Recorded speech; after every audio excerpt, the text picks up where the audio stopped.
Hey everybody, welcome to week 14, and this is the last actual text I'm going to have you read for the semester. We're going to work on a different type of essay this week, and we're getting ready for a different type of work next week. So you will still be doing some reading. This is an English class after all, and some writing throughout the rest of the semester. But we're transitioning a little bit to, as I mentioned, some of the more complex assignments that we're working on.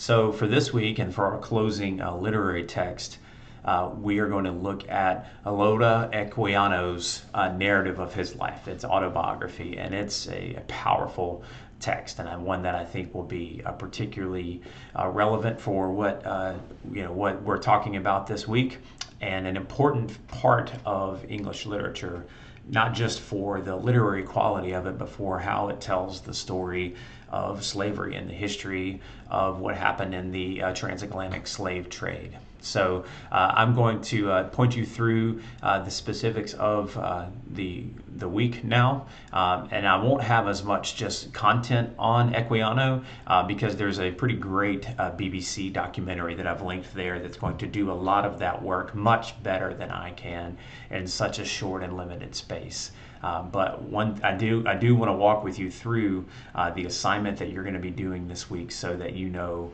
what you're doing and then what's expected of you, and give you some background on that. So as you go over to our Blackboard page, you'll see here in week 14 you've got the information there, the checklist, and I went ahead and linked here this documentary. I'm going to pause it real quick.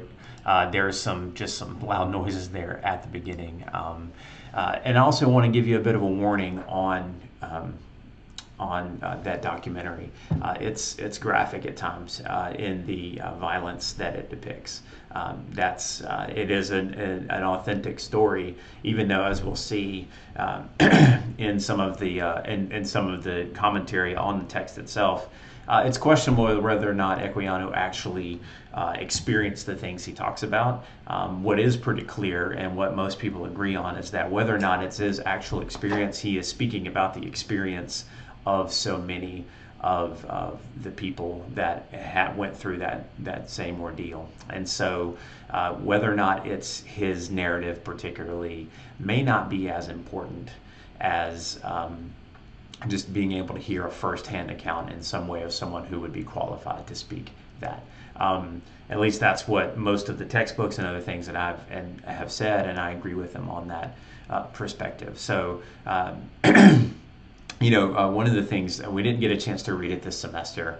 I ended up taking it out just because I wanted to make room for text like this, is Philip Sidney's The Defense of Poesy. And one of the things he mentions in that text is that fiction has a better ability to teach, a better ability to prompt virtue, because it's a capability of teaching into light than history. And so if that is true, then we, as we're reading these texts, may not mind a little bit of fluidity in the accounting of it. Something like historical realism is not necessarily afforded all the time, specifically as we have just limited things available to us before the data age, when you had so much, when everything was written down by hand and passed along, or written by the printing press, but still on physical paper. So I think there's still something to be learned here. There's no reason to doubt that these accounts did happen to someone, whether or not it's Equiano himself. But these accounts are difficult to read. They're difficult to understand because they are it's intense suffering. There's no two ways about that. And so some of the representations of that in this BBC documentary are there. So I wanted to give you a heads up ahead of time. If you have some sensitivities to that, just be forewarned. It's not a necessary part of the class. It's not a forced thing. You can still do whatever you need to do through the reading notes and through the text itself. But I think the video is really helpful for understanding not just the cultural environment, or not just the text itself, but the cultural environment in which it rose. What is this story like, and what was the response to it, and how did it impact culture? Because it did end up having a tremendous impact on the abolition of the transatlantic slave trade. And that's an important part of this entire story. It's an important part of the history of the English language and the English literature that we've been studying throughout the semester. So I think you'll enjoy the documentary and enjoy the text itself. So as you move from the documentary, you'll see the reading notes that I've got listed here. And let's see, I'm going to zoom in just a hair. So you'll see that the reading notes focus specifically just on chapters 1 and 2, and that's all I'm asking you to read in this, because for a couple of reasons. One, I don't want it's late in the semester and trying to drop a longer text on you at one point is it's probably not going to work for any of us. But also at the same time, chapters 1 and 2, not only do they tell the story of his upbringing and his enslavement in Africa, and then his journey on across the ocean in the Atlantic Passage. He does a consistently good job of telling us the why. Why does this matter? Including the challenges at the end of basically to other Christians. How is it that you can allow this type of suffering to humanity? And that's an ongoing question that really prompted a lot of the movements in abolition is, how can we who claim about the value of man being created in the image of God continue to prop up this awful thing that we continue to do? And so there were some great movements there. You can see people like William Wilberforce and John Newton and other people in that time period who are pressing for for stopping the slave trade.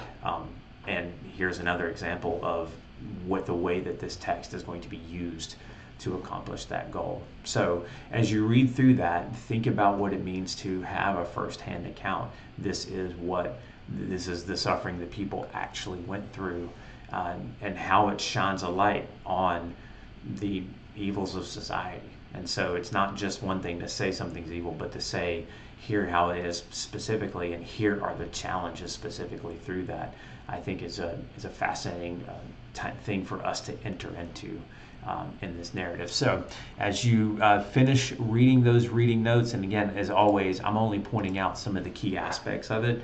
Go ahead and read all of chapters 1 and 2. You will likely find things that stand out to you more importantly than the ones that I've chosen. You also may continue to read on through the rest of those sections if you want. The text itself is just brilliant. It's brilliant in its writing and its execution, and in the stories that it tells. So you're welcome to read more, and if you want to take more of that into what you're writing, that's completely fine with me. Okay, so if you do that, we have a different assignment this week, which is the diversity essay. And so this is a requirement for all of these English literature or these literature courses. It's a desire to unpack and think through diverse topics in these literary works, and it's something that the department decided to include over the last couple of years, and we all share this assignment. So if you were to take American Lit 2 or British Lit 2 or whatever, or World Lit, this is a part of those assignments. So once you get, it's the same assignment either way. We're all using the same rubric, and so I want to show you that and show you what's expected of you this week. So if you click Start Attempt here, you're going to see here's the prompt. And I wanted to walk through just the assignment itself, and then the rubric, what we're going to see. So the prompt is: in a 500-word essay, choose one literary work from our syllabus and analyze how that work challenges and is shaped by its historical and cultural context, paying specific attention to representations of diversity, including but not limited to race, gender, class, sexuality, disability, and/or ethnicity. In addition, reflect on how those diverse perspectives are different from or related to your own perspectives, and what you have learned from the diversity of communities and culture. And then this rubric is a shared rubric that it is, and you can see where it comes from. And it's important to note that, and you'll see that there, that the number 4 essay is, you know, kind of this pretty top line essay. I would rank it as like an A+ essay. So much of what we're going to see is in the 3, 2, 1 category, and you see how those are described down here. It tells you exactly what to expect. And what I've done is added this point total there so that you can see what those grades represent. So if you get an 88, you're going to have a level 3 grade because that's a B+. And so anything of A and B+ is level 3, and then on down you can see that there. And then what I'm going to be looking for in evaluating these essays, and I'll still will grade them on those point totals because that's what that's there for. I have to because of the way the course is set up. And you'll be able to work with those and think through those. You'll have a chance to revise them based on my feedback, as with every other assignment this semester. So read through those. It gives some great examples of what this essay is expecting of you to do. And if you think about our text, you know, where might you go for representations of diversity? You've got a huge opening category there, all the way back to something like, what do we do with the wife's lament? You know, we don't know who wrote about it, but it is a character she's a woman, right, in a very male-dominated culture. Even somebody like Cadman, who is illiterate until he receives inspiration from God. You can do things like Grendel's mother.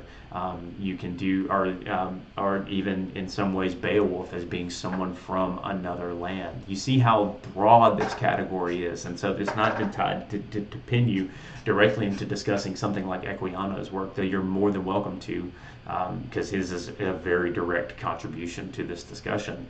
But you're welcome. You can see this in any way. I mean, in a lot of ways, the Green Knight is he's a green character. He's a different sort of character than the ones that they see in Arthur's text. All of the women and even the class distinctions between all of the people that we see in Chaucer's work. You can on and on we might go to the characters in the love sonnets, how different people are represented in all of the different things that we've read this semester. So you've got a very wide net. I know that wide net can also be very intimidating. So if you have an idea but you're not sure how well you can write about it, email me. I'm happy to talk with you through it. If you say, man, I really am wanting to write something about book 1 of Paradise Lost, but I don't quite know how it connects, what I will do is send you some follow-up questions that just say, okay, you tell me what you have in mind. Let's ask through this, and usually through those question asking, you'll find that point that you're trying to get to. That's the role that I can serve for you